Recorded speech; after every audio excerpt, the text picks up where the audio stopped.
Oh, yes. Welcome back, everyone. Today we're taking a look at the all-new Masters of the Universe Origins Stridor. Stridor is one of the mount or vehicle type playsets that's, meant to be ridden by one of your Masters of the Universe characters, typically the good guys, and naturally is a recreation of the original vintage Stridor toy. This time, with much more expanded articulation, some extra swappable parts, blast effects, and a very cool stand.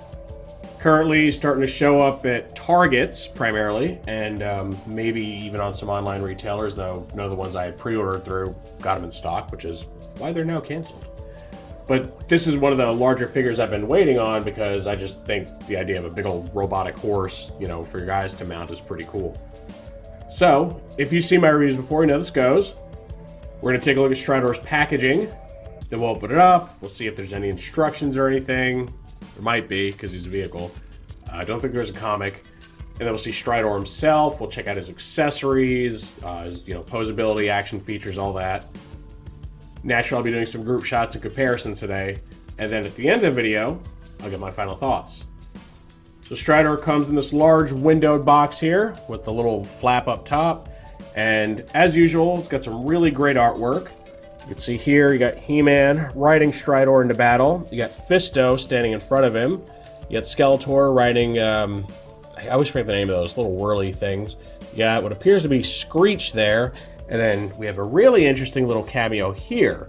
He's kind of in a silhouette, but that's clearly the new character Sunman, who's, finally getting his MOTU debut after all these years.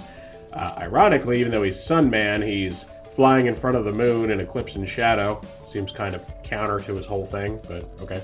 And then, of course, this artwork wraps around to the side. You have this big old teethy lizard monster thing here. And then on this side, you get some little dragon-looking dude. Might be one of those gargoyles that comes with the Battlefield Warriors, not sure.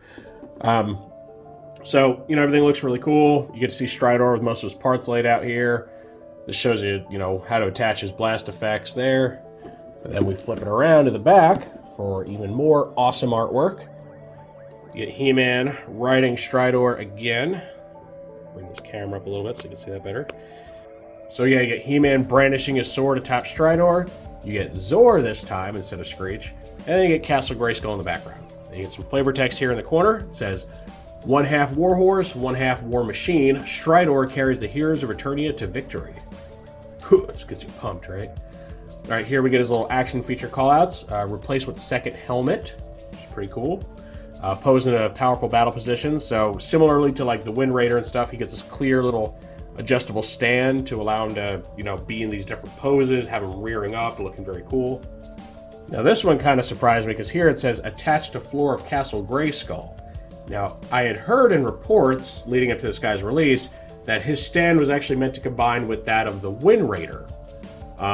There's no call out to that here, but apparently it attaches to Grayskull itself. Maybe.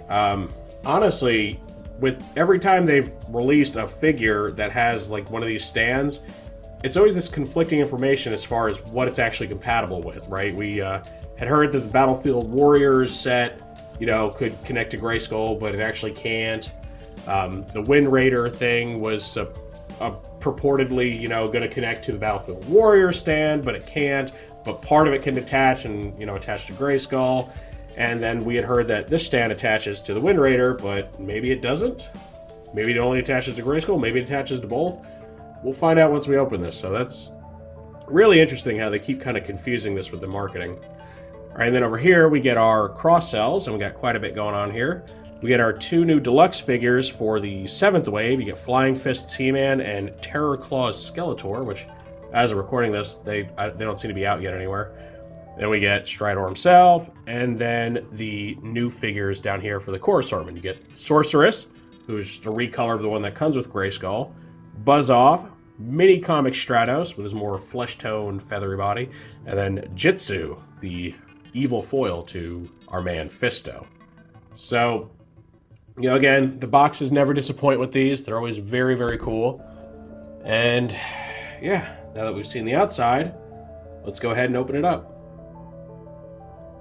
Okay, now we get a look at Stridor out of the packaging. And we get to see all of his accessories laid out. You get the base, the little like kickstand thing. You get the bridle, alternate helmet, and 3 blast effects. You also get his little shoulder-mounted laser things, which I've already gone and attached.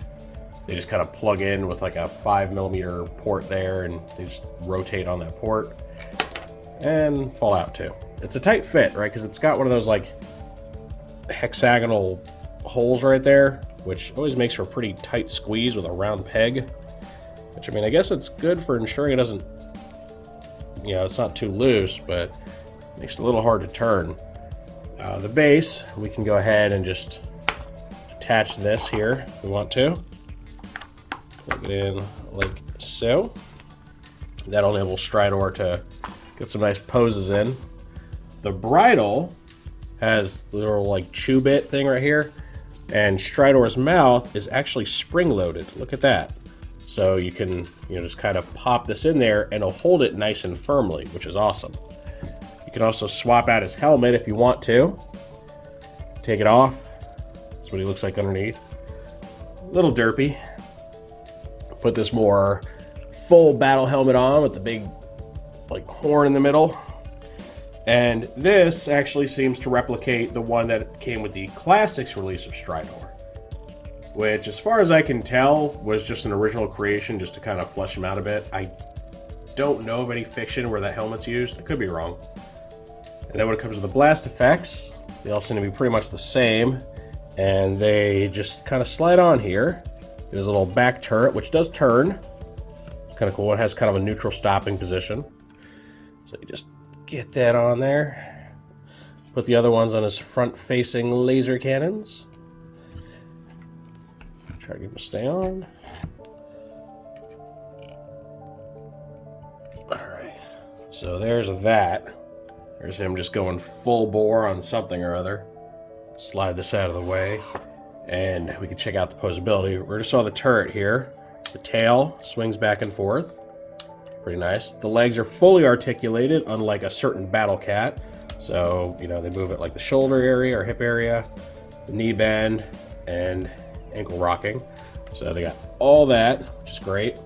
The head itself, it rotates at the base on a pretty tight swivel, but then it also has a couple segments here that let it move around. So you got one right in the middle of the neck, and then at the base of the neck. Plus, you know, you got the spring-loaded mouth, though I wouldn't say it's good for posing because it's not going to stay open once you let go of it. So, yeah, I mean, he's very articulated. You get some nice poses. You can get him, you know, in a neutral position. You can get him, you know, kind of reared up more, which is easier to pull off, obviously, once you got the stand. A lot of different ways you can go about this. So, overall, just for what we see here, he looks pretty cool. Now, what good's having a trusty steed if you don't have anyone to ride him? So to show that off, I'm going to go ahead and bring out Fisto. Now, it's kind of cheating because I haven't actually done Fisto's review yet, or haven't finished it anyway. So consider this a little sneak peek. But when I get Fisto in, you know, as close to a sitting position as, you know, male Origins figures can actually achieve. It's not a very good one. Just kind of lifting their legs up a little bit. All right. Try to get them to rest in that cockpit area best you can. All right, and then you take the handles for the bridle, put one in his like weapon-wielding hand here and to grasp it. Now, unfortunately, his other hand, the big fist, can't actually grab this, but that's not really a problem that's unique to Fisto, because if you think about it, like most of these figures, they only have one grasping hand, so you kind of have to just fake it a little bit, right? Do something like that. And then you can achieve something along these lines. Not perfect, but it looks pretty good. He definitely looks like he's, you know, doing his thing and riding around in Stridor here. I chose Fisto because he's the character that was like first associated with Stridor, like way back in the old mini comics. So decided to just do something a little different instead of the, you know, usual He-Man or something. And it looks good, I gotta say. You know, it's a robotic horse, so you gotta have somebody riding it. Right now we're going to focus on the display base, and you can just, you know, leave the flight stand aside and have Stridor just stand on it in a more neutral, you know, all feet on the ground type pose, which, as you'll see here in the next segment, becomes kind of crucial for certain interconnectivity. And he looks okay like this, you know, if you want him just kind of hanging out in his little stable-like area. Or you can go ahead and attach a little clear stand. It's very similar to the ones we've seen on like the Wind Raider and the Sky Sled that came with Prince Adam. You know, just kind of a clear little armature here and then a ratcheting peg. And it seems to be, I think it's the same exact peg that comes with the other ones. And of course, Stridor's got that little hole in the bottom. So go ahead and just kind of plug him in there. Work the feet out, get him positioned as well as you can. And you could have him doing something like this, where he looks like he's, you know, rearing up or maybe even jumping over the fence there. And it just makes for a nice dynamic pose, makes him look cool. Maybe if you want to bring this one leg up a little more, you know, make him look a little more animated. It looks good. Yeah, it looks pretty cool. And you can just achieve something that looks more at home in some sort of a battle scenario than just a static display piece. All right, now it's time to answer that burning question: what is this thing compatible with? Now, I already went and tested out the Wind Raider, and yeah, there doesn't seem to be any way at all to actually physically connect the bases of these two. Like, you have your little bit right here that looks like some kind of connector piece, but there's no slot on the Wind Raider base for that to slide into. Then, you know, for fun, I went and checked out like the Battlefield Warrior base and all that, and yeah, it doesn't seem to interact with those at all. But now, as far as Castle Grayskull, you can see I have mine here. Even have like little Mysteries of Grayskull stuff still attached to it. And per the image on the back of the box, since we don't have instructions, apparently this just slides in right here. And I mean, it'll slide in. There's nothing for this to really like firmly plug into, because nothing's really low enough to cause any kind of real friction. It just kind of butts up against it like that, and that's it. It just kind of slides underneath and hits a stop, I guess. Which I don't even know why you have this little recessed area here. You don't need it, right? Like, you could have had a tab that's the same height as the rest of the base. It still would have slid under and hit the same stop. So I don't know. It's very confusing. It seems like that was really intentionally designed for something, but doesn't actually plug into anything. So you just kind of have this loose little combination here. And then the other downside is that, given clearance issues, whether you put it here or here, you can't have Stridor like properly displayed on the base and have the base, you know, connected to this thing. He's just too tall when he's reared up. Now you can, if you get him just kind of squatting down a little bit, you can get him to fit underneath a little, barely. Like, there you go. He just barely fits under this. It's not great. Like, I don't know why they keep doing this. They keep advertising all this interconnectivity, all this, you know, cross-play functions, and then in every case, but maybe the Wind Raider, it ends up being a real dud. Even the Secrets of Grayskull thing has an issue with your Orlax here really not fitting well underneath. You can see it's pretty crammed in there. It's pretty disappointing, I gotta say. They keep, you know, getting you all hyped up, like, build on this playset, make it cool. The Battlefield Warriors thing was a big old dud. The base doesn't connect, the gargoyles don't, you know, cling to the castle very well. The Wind Raider actually works with this, though it's only part of the base that actually connects, not the whole thing. And then the entire set that was designed around connecting to this castle, about 2/3 of it works well. And that's about it. And now we get Stridor in his base, and you can see, I mean, it is connected by the loosest of definitions. So, yeah, I'm very sorry to say it. Unless you really want to use your imagination, this doesn't really seem to actually be compatible with the castle in any meaningful way. So, Sorry to be the bearer of that news, but I guess you'll just have to have your Stridor off to the side of the castle like everything else. And this completes our look at the new MOTU Origins Stridor. I gotta say, I absolutely love this thing. It's one of my favorite playset type, vehicle mount things that have been out so far. It's just really cool. It's a big mechanical horse. It's got a ton of posability. I think it makes for a much better mount than like the Battle Cat and Panther toys. Loads of accessories. It's got the fire blast effects, the detachable, little laser cannons there, 2 different masks, and then the bridle that it can, either choose to have or not have. It seats pretty much any of your Origins figures, and, comes with a great display base, really cool flight stand, all that. Yeah, the compatibility thing with Grayskull is a bit of a bummer, but honestly, at this point, I've just stopped getting excited for that. It's like false promises every time. So I look at that as like a plus if it's there, but I'm not going to hold it against the toy itself.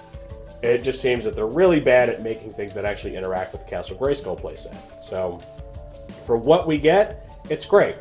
And it does kind of attach, right? If you really want to, hook it up the way that they show you and have him just, I guess, kind of standing by. Maybe he's like shut down, waiting for activation from Grayskull. I don't know. It's weird. Honestly, I think it's just better off as its own thing. I'm still kind of puzzling over this little tab thing here. I really don't know what the point of this is. It doesn't seem to interact with anything. But, again, just for what we have, beautiful display piece. The nice sparkly silver here on the head is a great touch. I love that the stickers are pre-applied, and pre-applied well, too. They're not sloppy, so you don't have to worry about messing with them. It's just so much fun. The extra battle mask thing, if you prefer a more, I guess, war-ready look, you always have that option.